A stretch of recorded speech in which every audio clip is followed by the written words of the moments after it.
everybody, this is Pat here from the Smashing Skull Sessions, and welcome to another episode of the Review Room. And this month, I'm joined by Tim, as always. Cheers, Tim. Cheers for coming on, man. And Rich Bewley's made a comeback. Rich, thanks for coming back to us. You're very welcome. Sorry about missing the last one. No hassle at all. Obviously, we are missing another man this time. Rich Murphy's off on holiday, so we wish Richie well, and we'll see him back next month. Right, guys, 6 more tracks to delve into, talk shit about. Are you looking forward to it? Let's do it. Always, yes. We've got an interesting start, I believe. We have, there's 6 interesting tracks. Again, lads, it's brilliant how this show throws up some really diverse stuff. It's great. Right, we go with number 1. Everybody, this is Belgium's Briquevill. This is from their upcoming album 4, which is being released on November 3rd. The track is called Act 17, if I'm not mistaken. My Roman numerals are correct. Have a listen and see what you think, and we'll have a chat about it.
So there you have it, guys. Track number 1, that is Briquevill, Act 17 from their upcoming album 4, which has been released on November 3rd through the mighty Pelagic Records. Right.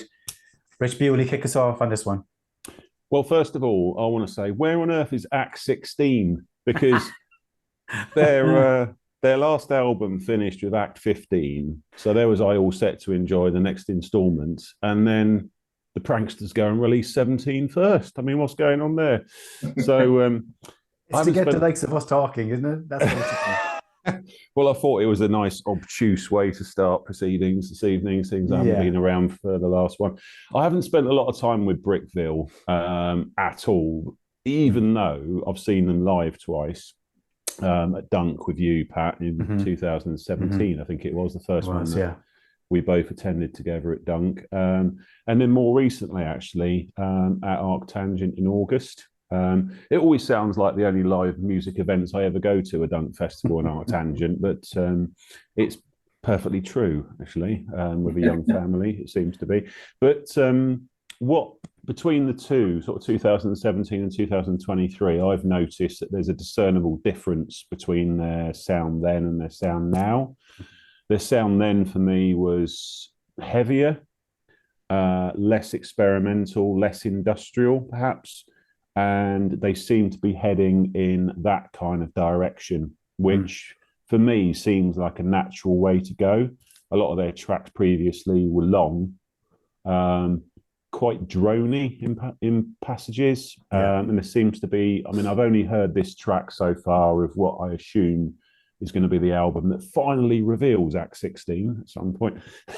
But yeah, I think based on their stage presence, because they've got cloaks and masks and they look really doomy and quite threatening, I'm expecting my face to be melted. And the 2 times I've seen them, that hasn't quite happened for me. I've enjoyed them. They're interesting because of their stage presence, and sonically, I want them to go to a place that they don't go. And I don't know if that's deliberate, but I find that a little bit frustrating when I'm expecting them to go full on, really, really heavy, doomy. So yeah, they're obviously reasonably successful, and they've got a decent following, and they're certainly entertaining live. I was saying to you earlier, saw them at Art Tangent. They're on 40 minutes, and it flew by, which is not always the case when you're at a festival. So yeah, it's they lose me a bit on record, but live they're always a good proposition. Yeah, I remember the 2017 show, Rich, and the heat. Do you remember the heat in the tent that unbelievable year? It was ridiculous, Tim. The heat, like how these lads got up on stage in those cloaks and those masks. Man, it was unbelievable. But again, that was my first time hearing them, and I found them interesting, and I followed them since. And I buy their albums, I buy the vinyl. Where to go with this one? I'm not sure, because like you, Rich, I wanted to explode, but it doesn't. It gets to this sort of dark, eerie, haunting mood, and you just wanted to bring it up another notch, but it just doesn't do it. And again, if you got an 8 or 9 minute track, that can labor a bit at times, you know. But like you said as well, I think their sound has progressed since that time, 2017. They've definitely fine-tuned their style. I wonder in time, will they drop the masks and will they drop the cloaks? Is that the next part of their progression? I wonder, you know, was that just a thing back in 2017 when they were more doom orientated? So interesting to see what happens there. I love the vocals though in this track, if you want to call them vocals. They're sort of haunting melodies and whispers and haunting sounds, but I loved it. Yeah, simple enough in structure. Droney in places, I mentioned that as well, Rich. But there's a hypnotic feel to it that sort of keeps you there. Definitely a live band for me as well over a record. So look, a good track. I enjoy it. Nothing too special. I'd be interested to hear the rest of the album. Tim, what you think? I would not be surprised if this was one of the perhaps a more mellow song on the new album. And then the other songs are more heavier, perhaps. I was surprised at first also, so I needed 3 times to listen to it to get acquainted more, get more feeling from it. But I really like the vocals also, and as far as I know, it is the really first time they have such, vocals on the song, so that was surprisingly new. I'm still very curious to the entire new album and how this song fits in the structure of the I think 4, 5, 6 songs. Around that. I think we're all thinking the same here. There is something there. We just haven't heard it in this track. I don't think it isn't. It may not have been the best track yet. We'll see. Was it the best track to release as pre-release? I don't know. Well, they should have released Act 16. I mean, this is blatantly obvious. Rich, you're going to have to let that one go.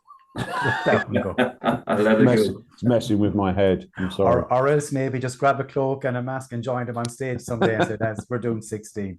And it goes a little bit something like this. I've got the gravel voice for it. We've spoken about this before, haven't we? We have indeed. Right, so there it is, everybody. That's the first track. That is Briquevill, Act 17, from the album 4, which will be released on November the 3rd. So look, we are all looking forward to hearing more from Briquevill. There's no doubt about that. They are one of Belgium's finest exports in this post scene and this doom scene, I think. So credit where it's due. That was judgment based on one track. We'll see how the album sounds. Right. Track number 2, lads, we're going to go with a band called Modern Technology. They hail from London. This is coming from the album Conditions of Worth, which was released on the 13th of October. And this came into me from Chris French, who's from Frenchy PR Trail. He dropped this my way, so thanks, Chris, for that. Let's have a listen to the track, lads, and we'll have a chat.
Right, guys, so there you have it. That is our second track of the evening. That's Modern Technology. The track is Dead Air and it's from the album Conditions of Work, which was released on the 13th of October. This is going to go to you, Tim, first. Let's see what your thoughts are. Yeah, it was funny this time for the review room when I was picking my song to the more. I think 3 or 4 songs that are coming up tonight. I could have picked also. Mad, isn't it? Like Briquevill was one of them. Yeah. Okay, and Dead Air or another song from Modern Technology. Okay. It's a release already. I find it quite interesting. I wasn't familiar with them yet, so I listened to it, and so I was glad. So this was already picked. Yeah, I like it. I like it. I like the filthy sound of the bass and the low-tuned riffs. They are a 2-man band, so drums and a guitar with a low-tuned tune. And yeah, I love it. So it's great. It's different. It's a bit noisy, sludgy. How you call it? Post-hardcore, they call it.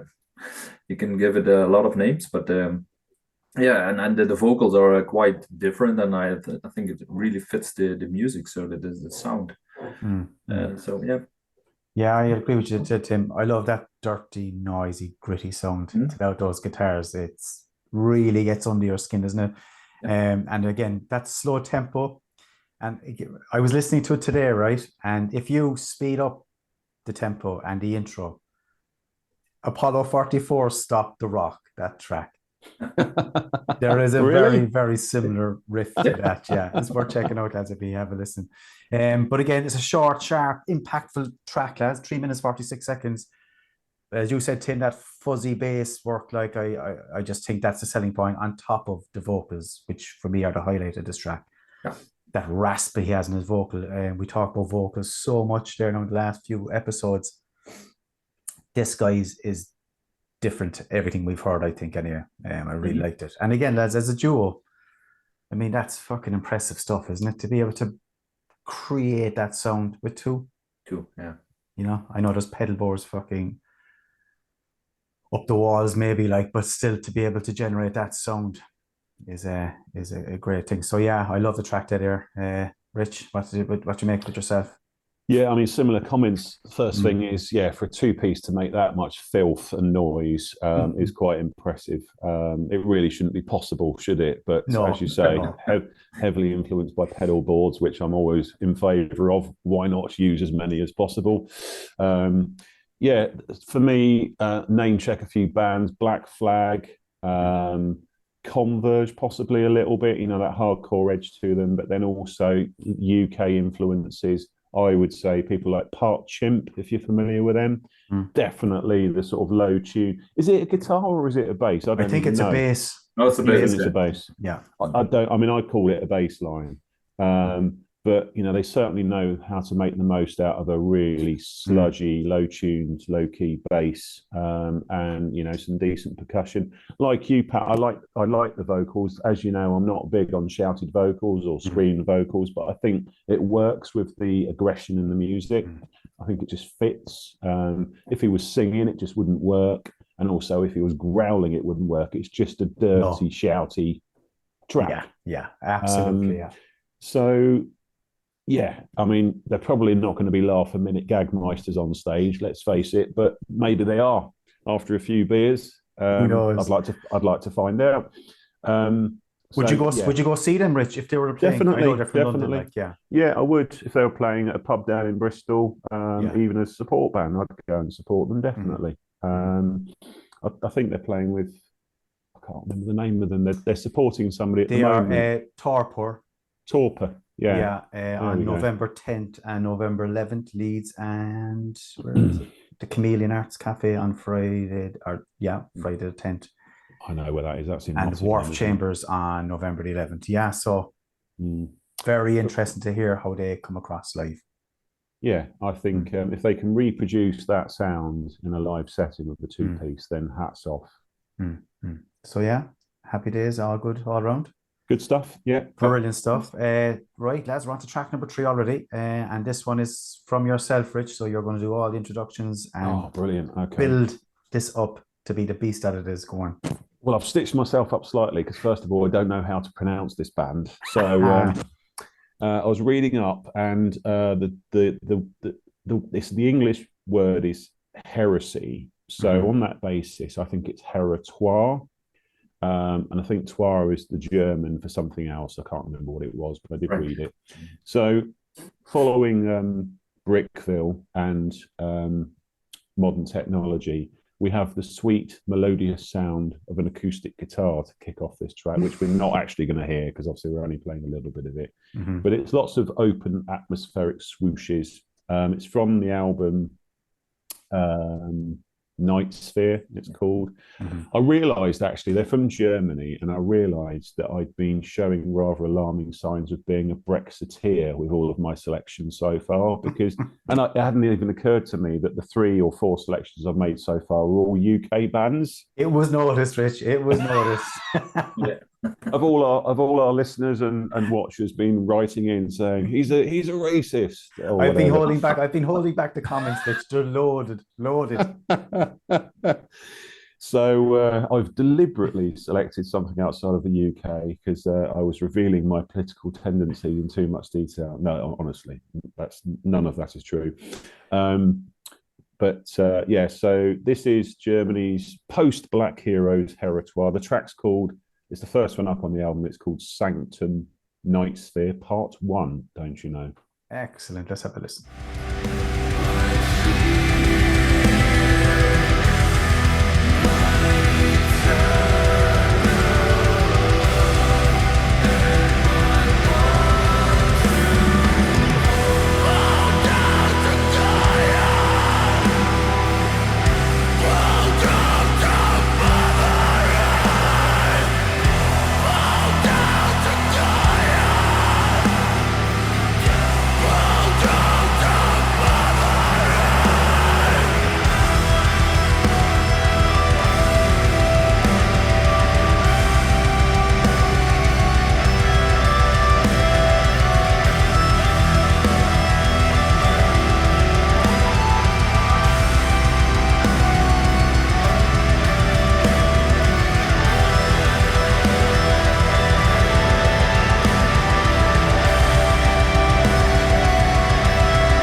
So there you have it, guys. That is Rich's choice, Heretoir. The track is Sanctum Night Sphere Part 1.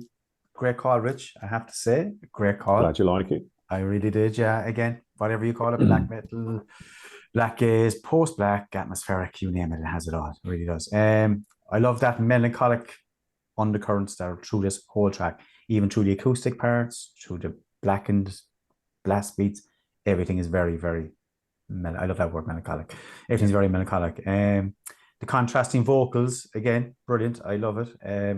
I'm not the biggest fan of clean vocals, as we've spoken about before on previous episodes. But there's something about the tone that this guy has. It's warmer than some other clean vocals, so I really enjoyed it. The growls, love them, and even does almost wailing screams there towards the end. It's brilliant.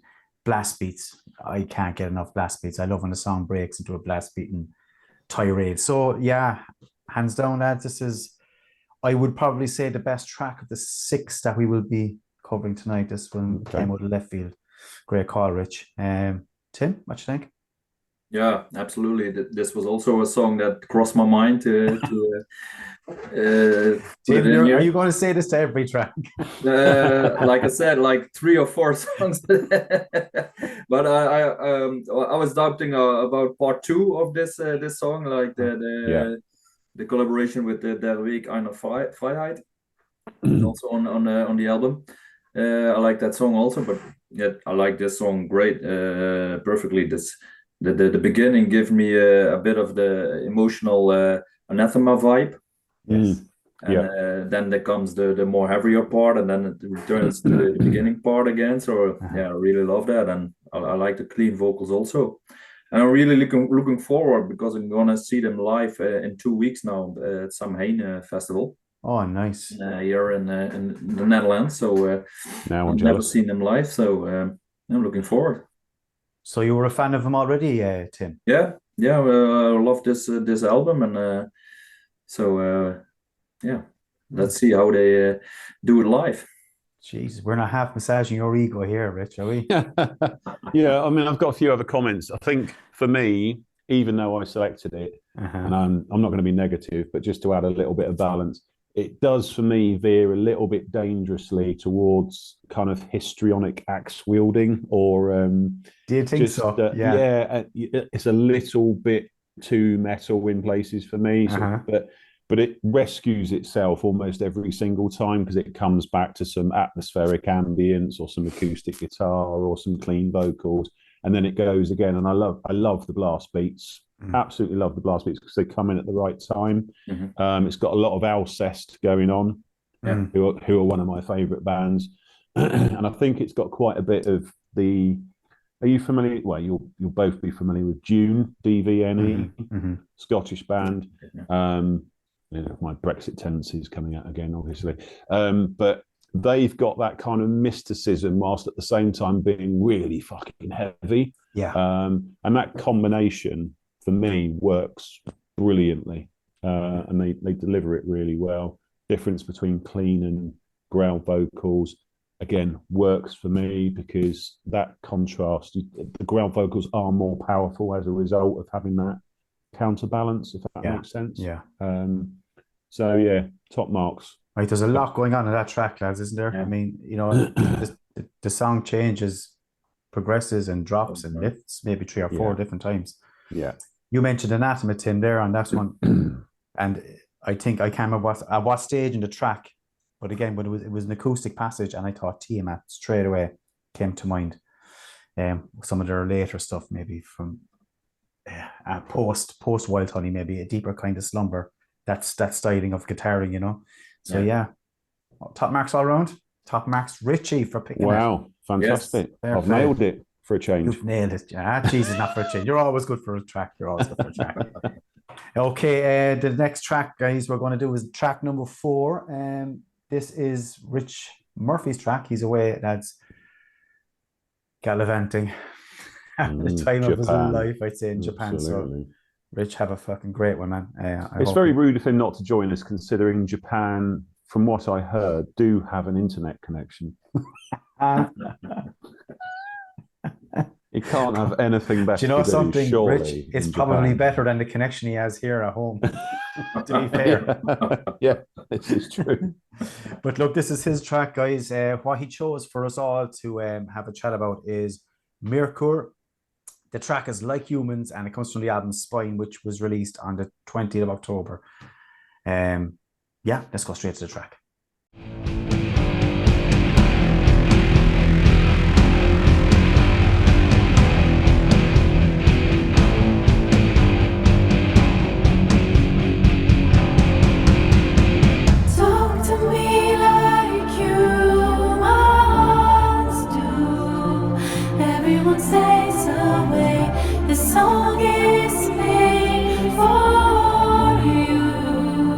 Even if I'm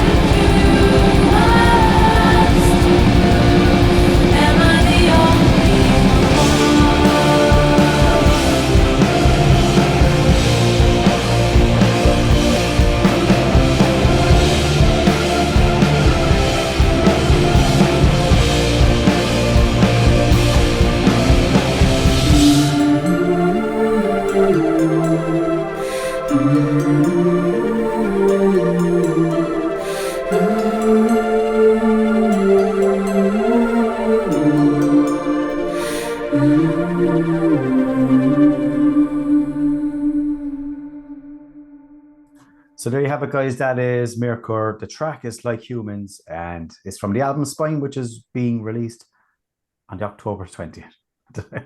Being released, I was released. You're after fucking me up there now, Richie. Anyway. My pleasure. So because of that, we go straight to you. What do you make of it? Well, I've found up until 2019, when Rich dragged me to Arctangent Festival to see Myrkur. And by the way, fantastic pronunciation. I take my imaginary hat off to you. I found their music, I think, largely impenetrable. I just didn't get it. And I saw them live and they were brilliant. The band were brilliant. She's got a really tight, solid, powerful band behind her. And she had a real stage presence. And I thought, do you know what? Rich was right for the first time ever, and I was wrong.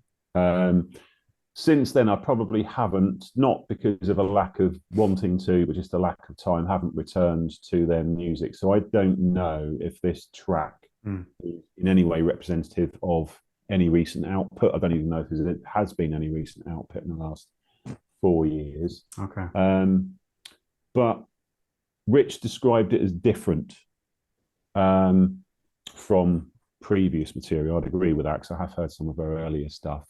Because I'm a pretentious twat sometimes, I'd call it a departure more than different, because it certainly is that. It's a lot softer in tone. Okay. It's almost not even folky, it's poppy, I think.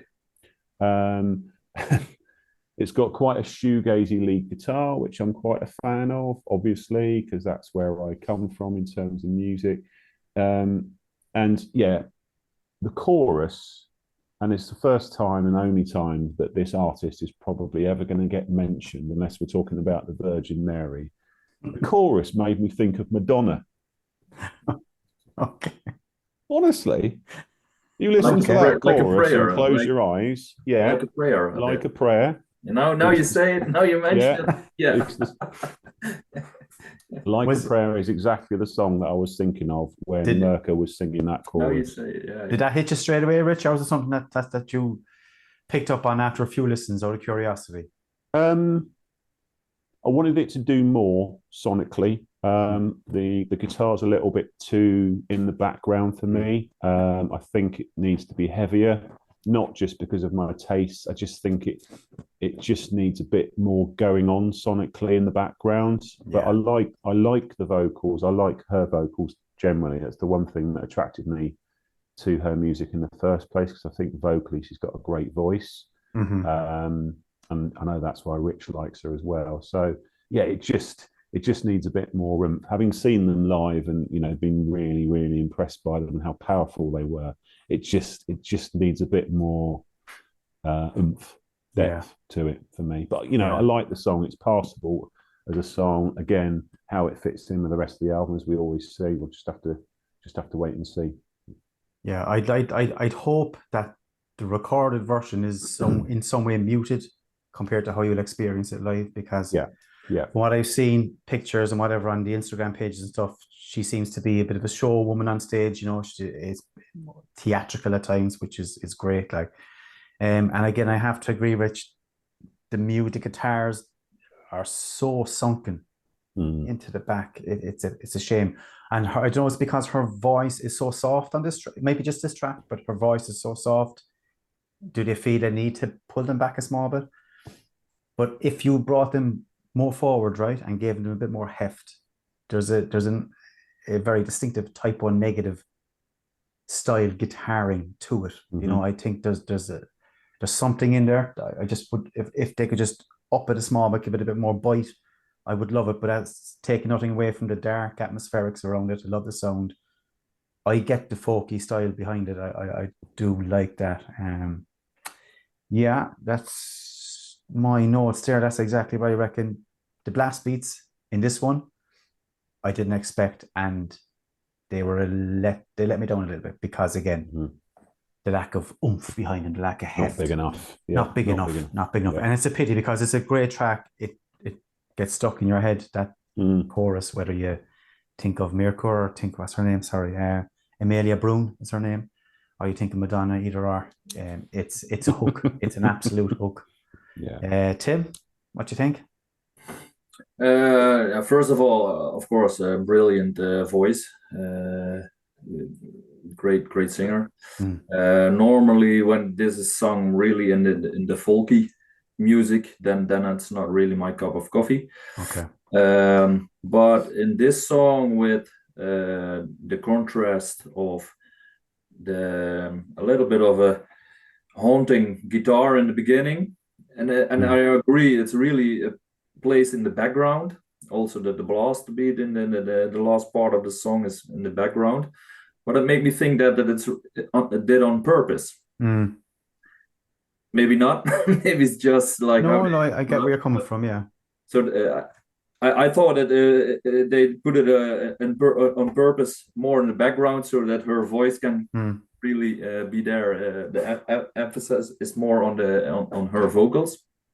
Yeah. But and listening from that point of view, maybe when it's a conscious choice, then I like it. The contrast, that her voice is the main thing, and in the background there's something heavier and haunting, and that worked for me on this song. Yeah, it'll definitely be interesting to see how it transcends into a live show. I'd be curious to see that. Yeah, so Rich, thanks for that track and enjoy your holiday. We'll see you next month. Right, moving swiftly along, lads. Track number 5. This was my choice this month. This track actually was released, this album was released a few months ago, but it's after getting the vinyl treatment, which is what got my ears fucking pointed straight up, vinyl. Where is it? This is a band called Winter Dust. The album is called Unisono. I suppose you classify it as post-hardcore, lads. We'll keep all the rest till after the track. See what you think.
Right, lads, so there you have it. That is Italy's Winter Dust. That track, I should have said, was Castell di Sabbia, if I'm pronouncing that correctly.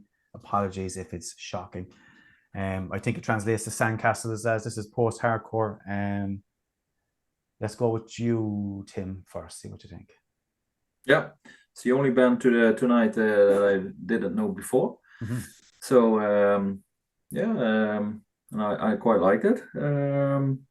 I really love the combination of the post-hardcore emo vocals, and it's really intense, really emotional laden, filled, and the music is a bit more melodic, post-rockish. Yeah. And the combination of that. I really love. I love the beginning of the song. Is really I said before, melancholic, full of melancholy. So it definitely kicks off straight away. There's no build up here, so there's not. This is straight into the. Yeah, and really draw my attention immediately. The first guitar tone.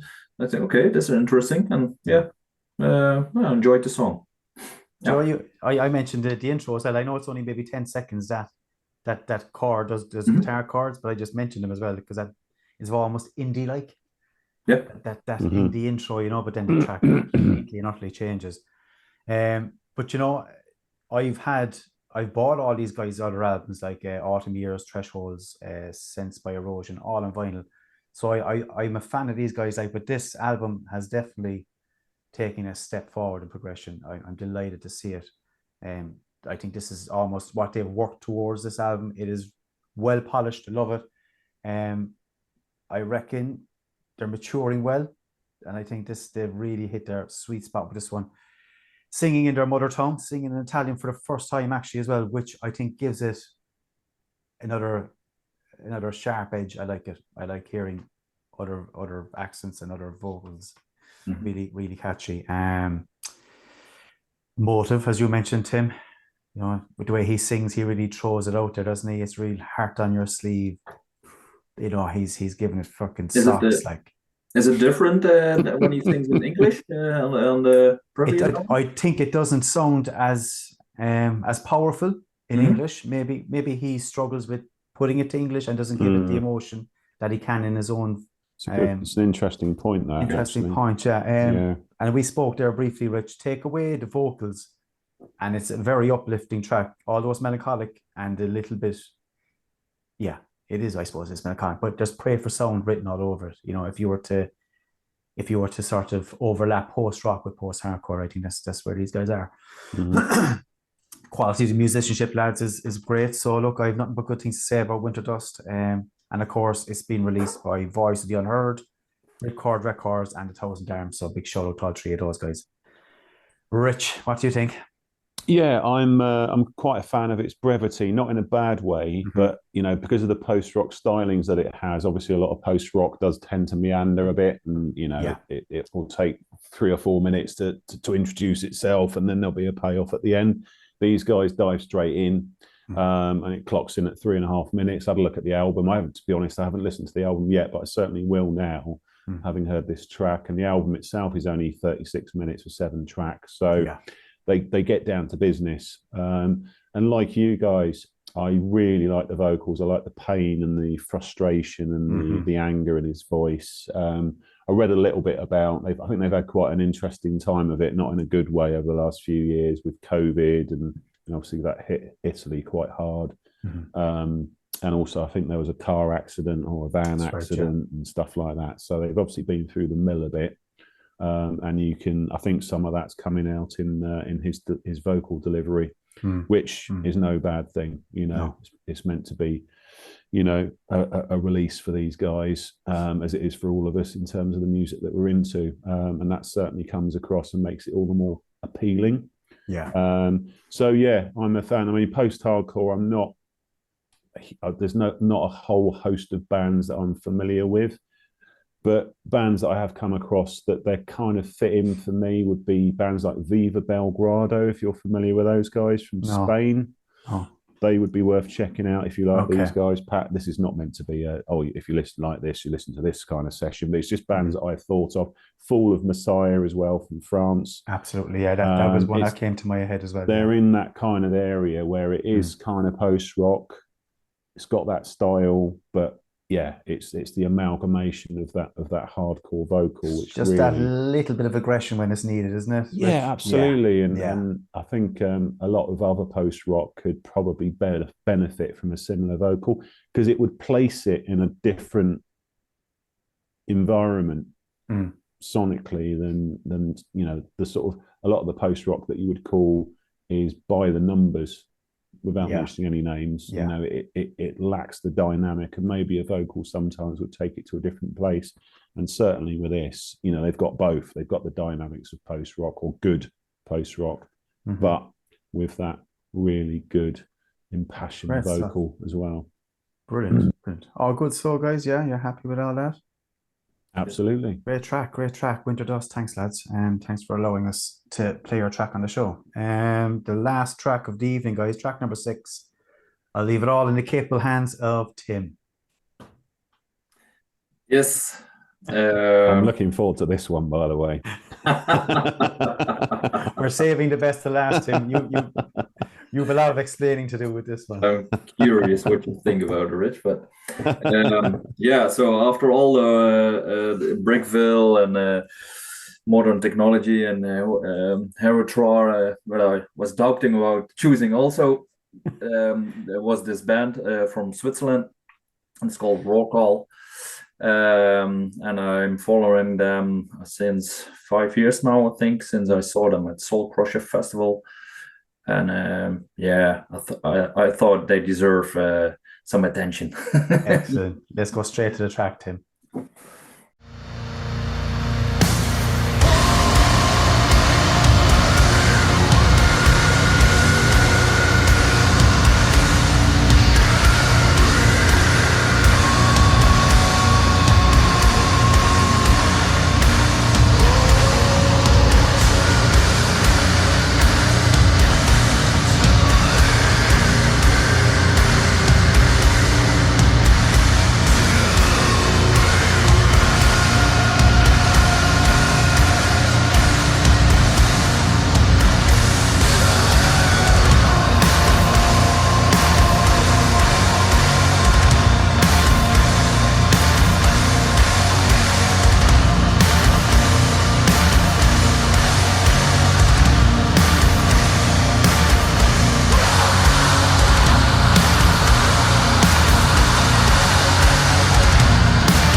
So there you have it, guys. Track number 6, that is Rorcal. That is No Alleviation, Even in Death, from the album Silence.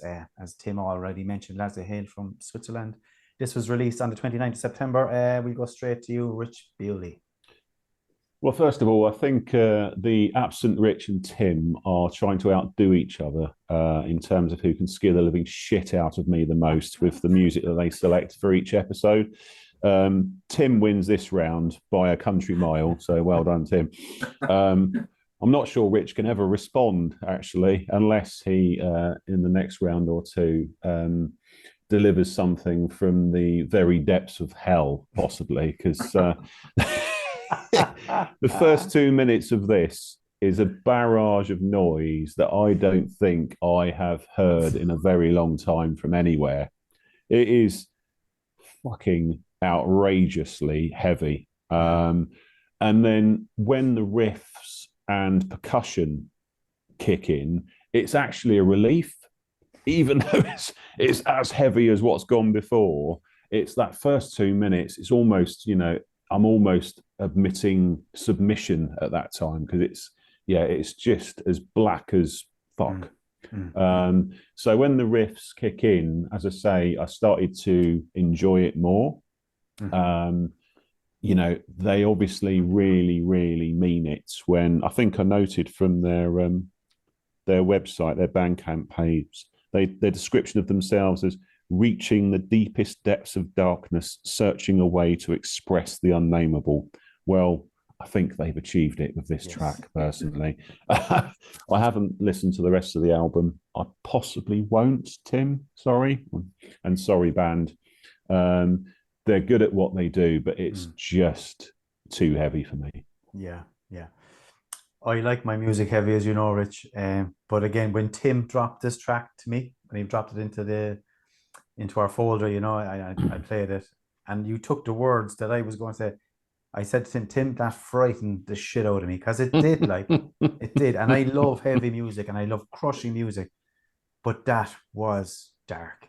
But again, I still appreciate the intensity and the brutality behind it. You definitely need a certain mindset, and you need to be in a certain place to enjoy this. But if you're in that mood, this music, there's fucking nothing better than it. Like this will sort your head out if you're in a bad place and you need something to, I don't know, Legally anger damage. If you want to, yeah, if you don't want to be arrested for GBH, put this album on, like, and this will do the trick.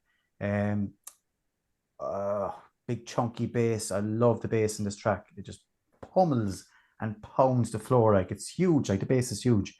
Yeah, so it might be a bit too brutal for some people to embrace, we'll say, like, but again, if you're into extreme music, this is that level of extremity where if you need it, fuck it, go no further than Rorcal. Like that, I had to listen to the album, and you know, it doesn't let up. It's relentless, like, in its approach. There's no ambient numbers for me to enjoy, no. No, but you know something. This was the more ambient of the I think, yeah, I knew you were going to say that. I think Tim was looking after you with this track. But yeah, look, I think it's a great track. Heavy as fuck, brutal as fuck, intense as they come. And yeah, Tim, good shout. Tim, lead away with the final words on it. Yeah, of course, it's all matter of taste, right? And it's exactly, and I totally agree everything you said about, and I like it the way you describe it. Like I said, this is the longest song on the album, and the slowest one. All the other songs are really fasten your seatbelt pace. And it's really I call it structured chaos. It's dissonant. It's dark. It's nihilistic. And of course it summons an atmosphere that's keep all the razors away, you know. Yeah, but I can't listen this every day. No, be in the mood. That's exactly like you said, Pat. I don't think anybody could, Tim. Jesus. No. Yeah, you have some freaks. Yeah, they must be out there probably. Yeah, but even then. These are such great musicians that they can pull off this atmosphere and this really tight playing, you know. And I love the production on it. It's massive. Like I said in the introduction, when I was 5 years ago with a friend at Soul Crusher Festival, we had 12 hours of pure mayhem, black metal, doom, post metal, all the heaviest shit. And then at 1 a.m. at night, there was this band from Switzerland, and they light up some candles and they blasted for 45 minutes, and we were awake again. So, what's happening here? So since then, I was like, oh man, this is heavy. yeah. And how did they sound live, Tim? Tight as a machine. Yeah, that was great. So that therefore it's not for everybody, and that's perfectly fine, you know. Yeah, but what they do, and I really love that it's a mix of post-hardcore, black metal, post-metal. It's all in there, and they have a unique mix. I love Good track, Tim. Interesting track. Great track. So there you have it, guys. That is track number 6. Again, something different every time. That is Rorcal. No Alleviation, Even in Death, from the album Silence, hailing from Geneva in Switzerland. So guys, like all 6, hit their Bandcamp pages, guys, and support the artists. Just throw a couple of euros their way if you can't afford the vinyl or you can't afford the merch. It's always great to support these bands, and that's why we're doing this, lads, isn't it? At the end of the day. Absolutely. Yeah. You know, that's what it's all about. Right, so I suppose the question I'm going to be asking at the end of every show, favorite track of the night? Rich? I am a fan of the Myrkur track. I like it. Want to hear the rest of the album. I think it's out. We're recording this just before it comes out, so I'm looking forward to hear that. But for me, it's the track that I brought from Heretoir. Thoroughly recommend the album. I picked this one because I think it's probably most representative of the record, but certainly if you like what you've heard on tonight's episode, then check those guys out. And I'm very jealous. Tim's going to see them live in a couple of weeks, so enjoy that. But yeah, that was the one for me. Excellent. Tim, have you a favorite from this evening? Yeah, the Heretoir song and Rorcal. Yeah, of course. Yeah, you have to mention the song you bring to the table. Yeah. So if that's the case, Winter Dust, lads. No, but on a serious note, Winter Dust is a close second to Heretoir as well. I think that was a track of the night. I think we'll all agree. We have an outright winner, don't we? We have a winner this week. I think so, lads. And I just have to worry now because I have set Rich Murphy a bit of a challenge for the next episode, haven't I? So I shall look forward to being pummeled to death by whatever he brings to the party next time. I'd say there will be earplugs as opposed to earphones the next time you open your ears next month. Absolutely. Right. So, guys, that's it. Thanks indeed, lads. Thanks, Rich. And thanks, Tim, for another episode. I really enjoyed that again. Great crack. Good fun. Thank you, Pat. Good evening. Cheers, lads. Thanks, everybody who tunes in and listens. Mir, thanks for your support. It's greatly appreciated, whether it's the Smashing Skull Sessions podcast or whether it's this show, the review room. It's all about the bands at the end of the day. So thanks to Rich Dewey, who edits and produces it. And of course, I should have mentioned at the start of the show, but thanks to Rising Suns Brewery, who sponsor both the review room and the Smashing Skull Sessions. So see you all next month, guys. Take care. Enjoy the music. Cheers.